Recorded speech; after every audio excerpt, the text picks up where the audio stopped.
18వ శతాబ్దంలో వచ్చిన పారిశ్రామిక విప్లవం మనిషి ఆలోచనలో వేగం పెంచింది. ఈ విప్లవం ద్వారా ఒకవైపు ఉద్యోగ ఉపాధి అవకాశాలు వచ్చినప్పటికీ మరోవైపు పర్యావరణ కాలుష్యాన్ని తెచ్చింది. పేద ధనిక వర్గాల మధ్య మరింత అంతరం పెరిగింది. ఇటువంటి సంక్లిష్ట పరిస్థితుల్లో చార్లెస్ డికెన్స్ వంటి రచయితలు తమ కళానికి పదును పెట్టారు. డికెన్స్ పై విలియం షేక్స్పియర్లా మరి ఏ ఇతర రచయిత కూడా అంత ప్రభావం చూపలేదు.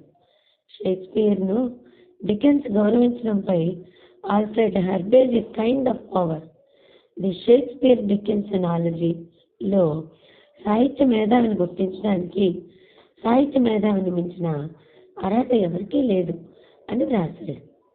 షేక్స్పియర్ను గ్రేట్ మాస్టర్గా పేర్కొన్నారు.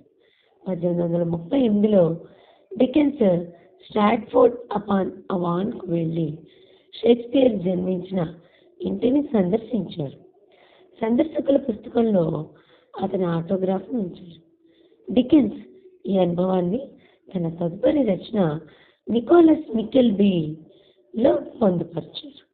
డికెన్స్ తన హాస్యం, వ్యంగ్యం, పాత్ర, సమాజాన్ని నిశితంగా పరిశీలించడం లాంటి వాటికి ప్రసిద్ధి చెందిన అంతర్జాతీయ సాహిత్య ప్రముఖుడయ్యాడు.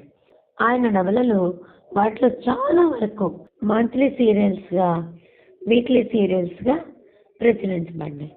కథా కల్పన సీరియల్ ప్రచురణకు మార్గదర్శకత్వం వహించి ఇది నవల ప్రచురణకు విక్టోరియన్ మోడ్గా మారింది.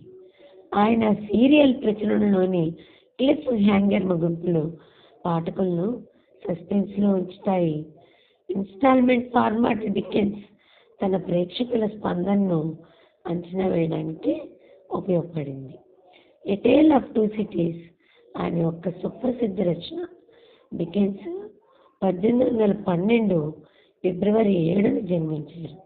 ఆయన సుప్రసిద్ధ రచయితగా, గొప్ప సామాజిక కార్యకర్తగా పేరు పొందారు. ఆయన 1870 జూన్ 9న తుది శ్వాస విడిచారు.